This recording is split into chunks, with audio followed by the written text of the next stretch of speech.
भाग्य उन्नति का सबसे बड़ा दौर प्रारंभ होने जा रहा है 11 मार्च 2026 से। ये एक ऐसा समय है जहां पर भाग्य के कारक माने जाने वाले देवगुरु बृहस्पति अपने वक्री अवस्था से बाहर निकलकर मार्गी अवस्था पर आ रहे हैं। ये वही देवगुरु बृहस्पति हैं जो कुंभ राशि के सदैव के लिए इनके धनेश और इनके लाभेश बनते हैं। जब ये अपने मार्ग पर आ रहे हैं, इसका मतलब हमारा धन और हमारा लाभ दोनों अपनी गति को प्राप्त करेगा। कहां कहां क्या इसके रिजल्ट मिलेंगे, समझिएगा बड़े ध्यान से। कुल 4 जगहों पर इनका प्रभाव सबसे ज्यादा मजबूती से मिलेगा। प्रथम जो स्थान है जहां पर ये विराजमान है, ये स्वयं बैठे हैं पंचम भाव पर, और इसलिए संतान से जुड़े हुए कार्य को पूरा कराने के लिए एक अहम यहाँ पर रोल आता है देवगुरु बृहस्पति का। पंचम भाव हमारे मन की स्थिति है, और यहाँ पर गुरु का बैठना अर्थात सकारात्मक परिणाम अब इस मन को प्राप्त होगा।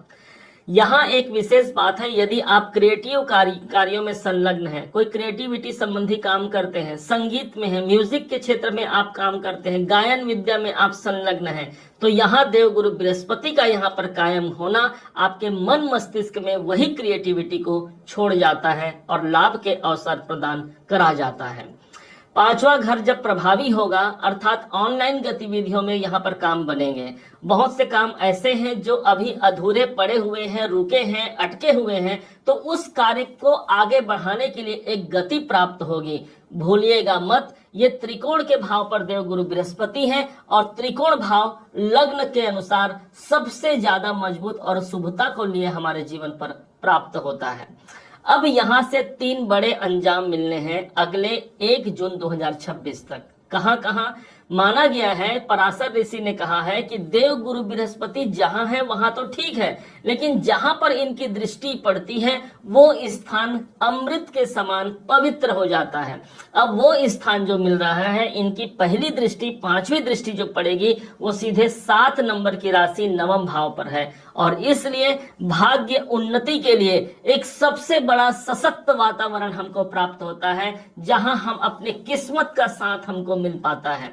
कर्म या भाग्य कौन बड़ा, प्रश्न उठता है। तो कर्मवान कहता है मैं दिन रात कर्म करता हूं फिर भी आधा हूं।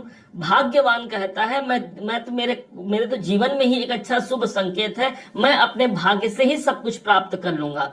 लेकिन जिस दिन कर्म और भाग्य दोनों एक संग मिल गया, मतलब उसका भाग्य भी साथ दे दिया और व्यक्ति ने कर्म भी कर लिया, वही व्यक्ति जीवन के उन्नति को प्राप्त करता है और चरम ऊंचाइयों तक पहुंच पाता है।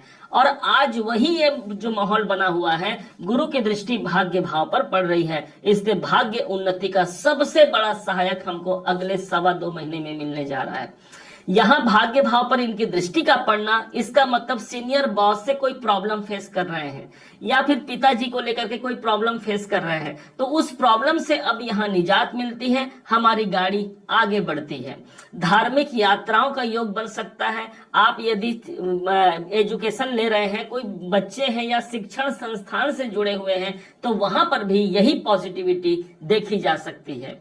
अब यहाँ पर दूसरा प्रभाव, और दूसरा प्रभाव है कहीं और नहीं, स्वयं कुंभ राशि के जो लाभेश हैं वो अपने लाभ भाव पर अपनी दृष्टि दे रहे हैं, अपनी 7वीं दृष्टि प्रदान करेंगे एकादश 11वें भाव पर।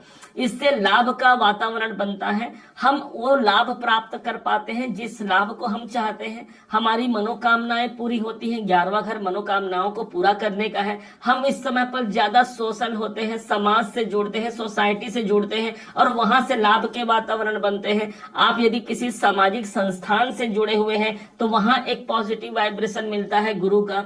इच्छाओं की पूर्ति और बड़े लाभ से जोड़ने का ये अवसर है, जहां पर हमारी कामनाएं पूरी होने जा रही हैं। एक अंतिम प्रभाव, और वो है इनकी 3री दृष्टि। सबसे ज्यादा महत्वपूर्ण पराशर ऋषि ने इस देवगुरु बृहस्पति के 3री दृष्टि पर बल दिया है।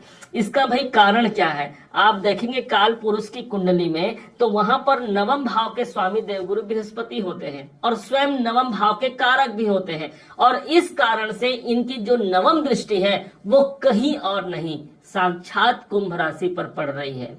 यहाँ से इनकी दृष्टि कुंभ राशि पर पड़ रही है, जिसके प्रभाव से हम स्वयं इस समय पर जागृत हो रहे हैं। किसी कारण से हमारा कॉन्फिडेंस लूज पड़ा हुआ है, आता सब कुछ है लेकिन उसके बाद भी उसको हम क्रियान्वित नहीं कर पा रहे हैं। हम बार बार प्रयास कर रहे हैं, मेहनत ज्यादा है, परिणाम कम है। तो अब ये घटना घटित होगी जहां पर परिणाम ज्यादा और मेहनत वहां पर हमारा रंग लाएगा, अर्थात मेहनत यहां पर कम होगा।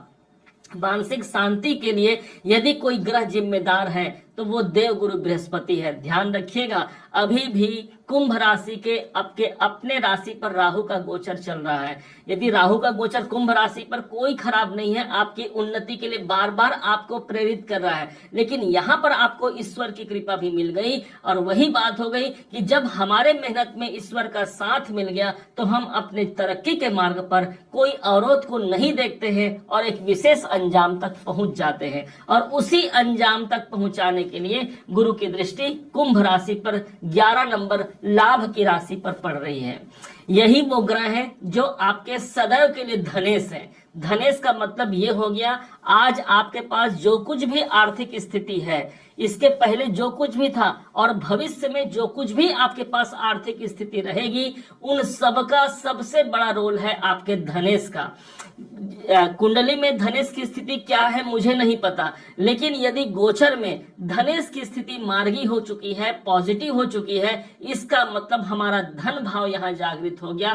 पैसे की व्यवस्था करना, हमने काम किया, उस पैसे से हमको लाभ मिल पाना, कोई फैमिली कुटुंब के लिए, परिवार के लिए कोई पॉजिटिव काम करना है, तो वहां पर सकारात्मक परिणाम जब तक गुरु का साथ नहीं मिलेगा नहीं होगा। क्योंकि यहाँ पर गुरुदेव मार्गी हो गए हैं, कोई बच्चे का जन्म होना या किसी का विवाह होना, घर परिवार में शुभता का संकेत होगा। क्योंकि ये आपके वाणी भाव के स्वामी हैं और वाणी भाव के स्वामी ही अभी मार्गी हो गए। इसका मतलब अपनी वाणी से वही बात कहिएगा, बड़े ध्यान से समझिएगा, जो बातें आप अपने जीवन पर चाहते हैं। अन्यथा ऐसा न हो कि जो चीज हम नहीं चाहते बार बार आप उस वाणी का यूज करेंगे तो वही घटनाएं आपके जीवन पर आकर्षित होंगी। इसलिए गुरु को मजबूत रखने के लिए हमेशा सत्य कहना, हमेशा शुभ कहना, इससे आपका धनेश और लाभ दोनों मजबूत अवस्था पर होकर के उन्नति के एक शीघ्र और ऊंचे मुकाम तक आप पहुंच पाएंगे। भाई उपाय क्या करना है, ध्यान रखिएगा। गुरु का सबसे बड़ा उपाय है, जिस गुरुदेव से आपने दीक्षा लिया है उनके मंत्रों में बड़ी शक्ति होती है। उन गुरु मंत्रों का जाप कीजिएगा जो आपके गुरुदेव ने आपको दिया है।